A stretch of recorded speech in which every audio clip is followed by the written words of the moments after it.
So Yngwie, the first question, I guess, is your big life-changing moment. You're a kid in Stockholm and you see a documentary on Jimi Hendrix. It was actually the news.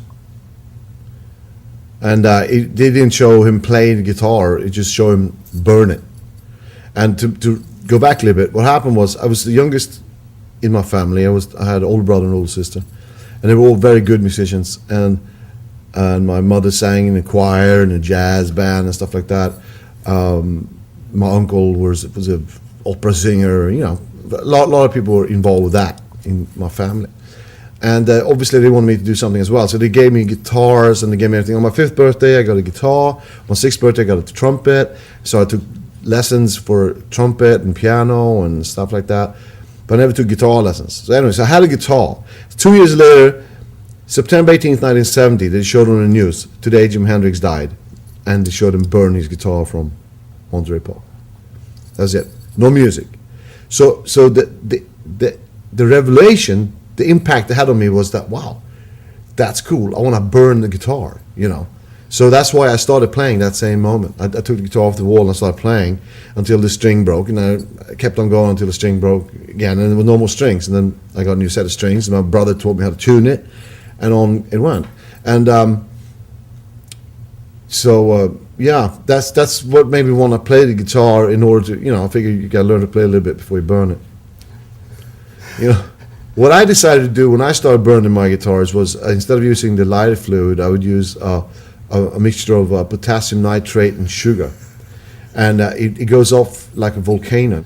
Nowadays they don't let me do that anymore, but I used to do quite often. So you're playing rock guitar and you're playing rock and roll, I guess, like other kids played rock and roll. And then you heard this guy Gideon Kramer play some Paganini? Yeah. Once again, that's I have to explain a little more. What happened was, on my 8th birthday, my older sister, Anne-Louise, God bless her, she gave me an album, which became my only album, and it was Deep Purple Fireball. And for those of you who don't know how that record starts, it starts with just double bass drums. And it was crazy. I mean, I was going, my God. And that became like my Bible, basically. And I've saved up some money and I bought an rock record and then eventually made Japan. So I learned all that stuff and I became very, you know, into that band and Blackmore and stuff like that. But then I realized that there has to be some more. So I started listening a lot to my mother's Bach records and Vivaldi and the Beethoven. And I started infusing a lot of classical elements into my rock sound through the Marshalls, of course.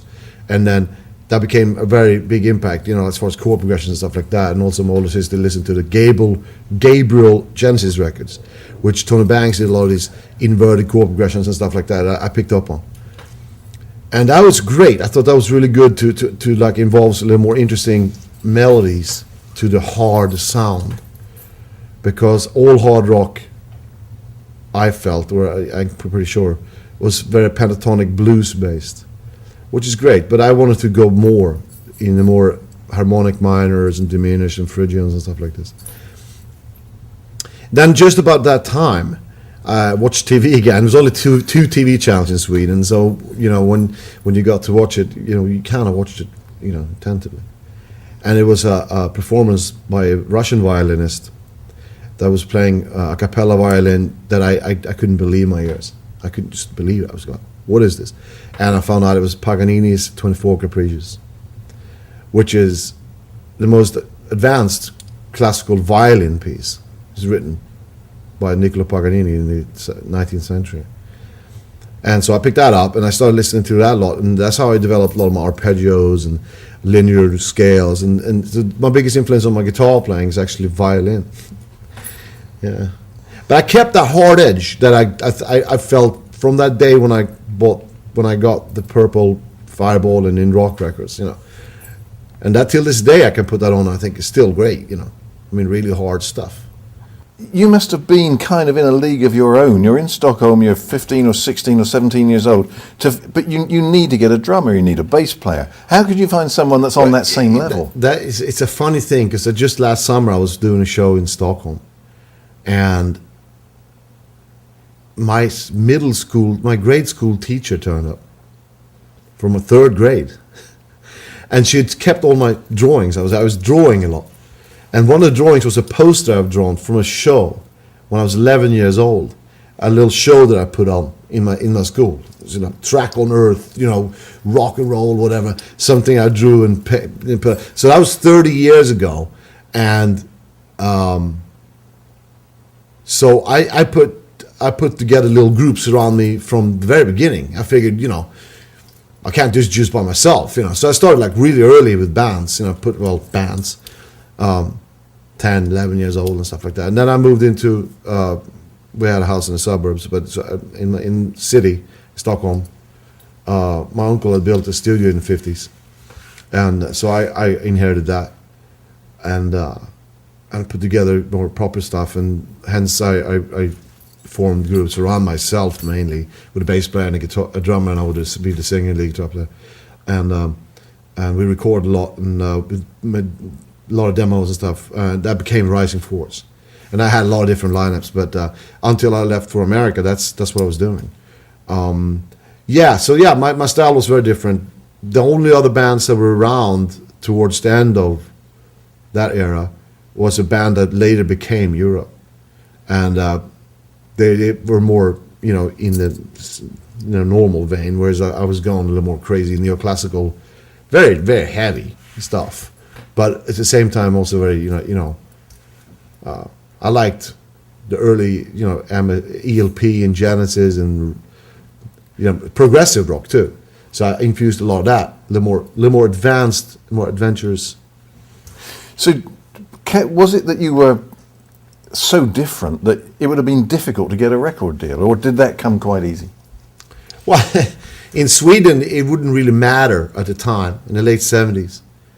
In the late 70s in Sweden, it wasn't a good market for rock, And I would always dream about going to England or something, and I would buy Sounds and Melody Maker, on the train. I was read, Kerrang wasn't even out, didn't even exist, This is long before. This is like New Musical Express, Sounds, Melody Maker. I would buy those, and I would look, and I was thinking maybe I could do something there, because I recorded a lot of stuff, and I did get some place with it, because I got won some awards, free studio time, and then actually CBS got interested for a short while, but that kind of didn't happen, But I was, it wasn't until later on Sweden became more of a rock place.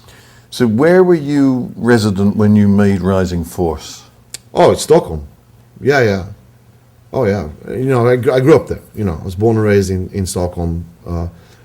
Although, about 10 miles outside I had a house. We lived in my mother's house. But my grandmother had a big building in the city, so I would spend a lot of time there. And, it was mainly, it was right there in the city, south side of Stockholm. And but eventually I sent tapes out to actually, I bought another every day I would buy these magazines in the newsstands, and one of them just came out called the Guitar Player magazine, which was American. And all of a sudden I saw this thing. It says, "Send your tape in, we'll put you in the spotlight column." And I'm like, wow, cool. That's never going to happen, but why not? So I did, and believe it or not, it did happen. They did put me in it, and they called me up and said, "Whoa, man, you got to come over and record here in the States." And see what happened in Sweden. I had all these groups that I, put around myself. One was called Powerhouse, and one was called Rising, and then became Rising Force, which was a power trio, which is me, drummer, and a bass player. And we did a lot of recording, but it never was albums, yeah. And I played around town and stuff in some festivals. Wood Stockholm was one of them. It was very cool, and that was the biggest one I did. And so then that happened. I got the offer to join the band Steeler in the States. So I left all that behind, and I went to the States to record with Steeler, and eventually with Alcatraz. And then when I was with Alcatraz, we went to Japan. And in Japan, they offered me a solo deal, and I called that Rising Force. So that became, quite successful, the Grammys and everything like that. But it was two different kind of things, Yeah. I guess the rising force thing was sort of like my thing, no matter what, if I did it there or here or whatever. Yeah. I want to talk to you about guitar playing now. And I guess the first thing is, do you still practice? How does that work? What's your daily routine? I never practiced, ever. You know, I know it sounds funny, but I never did, because practicing entails repetition, and I never did that. But I did play a lot, and I played. I'm talking hours and hours and hours. I would play on the train. I would play on the bus. I would play in my studio. I would play in my house, fall asleep with the guitar, wake up with the guitar, for years, many years. But it wasn't practicing. It was just playing and improvising and coming up with new stuff. And I did that for many years.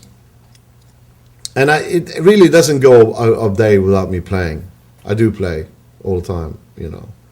But I concentrate more on composition and recording. Do you use an acoustic for that? No, mostly electric. I play acoustic too, you know. Your legendary, fast speed of guitar playing. Do you do some kind of finger thing to keep those supple, to keep that style? No, I never did anything like that. I never did any exercises or anything like that, as far as the speed. It's a really funny thing that will happen. For a long time, I was still staying with my mom, but I would go into the city every day to record in that studio that my uncle had built. And the cassette recorder in the studio would run a little bit slower than the one at home. I'm talking just a little bit slower. So I would record every day, and I had this philosophy that whatever I do today has to be better than I did yesterday. I had every day. It's not like, oh, maybe tomorrow. No. Today I got to be better than I was yesterday. And by better, that means faster and cleaner and more difficult stuff. I had this crazy idea that there was no limit to all that. So what happened was that I would listen to, before I went back to sitting on the tube, I would listen to what I did the day before, and I would go, that's pretty fast. That's pretty good. Well, gotta top that. So every day, little small increments, like it went faster and faster and faster, And I thought it was maybe the guitar got out of tune because it was cold outside, because I was carrying on a train, whatever. So crazy, funnily enough, that's one of the reasons. And also that I would always have this philosophy that, if you can't play it perfectly clean and with accuracy, don't play it. So it was a combination of playing it very, articulate and slightly faster, slightly faster. It was pretty nuts. Do you feel under any pressure though from fans now who want you to go faster and faster and faster? Is there? Yeah, but see, fast is not necessarily better. You see, if you don't play fast, if you don't play, whatever you play, it has to be something that has substance, and whether it's fast or not, that's secondary. But if it is fast and has substance and it's played accurately, then it's okay. And that's something I learned also from Paganini, because if you listen to the 24 Capriccious, you have a lot of movements where it's just like long notes like this, and then flurry of notes, very strong impact. So, I think it's dangerous to think that playing fast all the time is good, I know that a lot of people say that I do that, but I don't, actually, if you listen closely. So the music has to come first, really. Well, the melody, the melody. Like to quote Mozart, melody is music. Music is melody. When did the love affair with Fender Strat start? Well, it's originated with seeing, obviously, Hendrix and Blackmore playing the Strat. And also that, that I felt that, there couldn't possibly be a better one. If there is, I've never seen it. So that became like the one I wanted. And then for years and years and years, of course, it took me a while before I could get proper one, yeah. Because they were quite expensive back then. Still are, I think. But now, of course, so many years later, this is like a part of me now. It's just, I couldn't imagine playing anything else, In fact, there's a little funny little story about that too.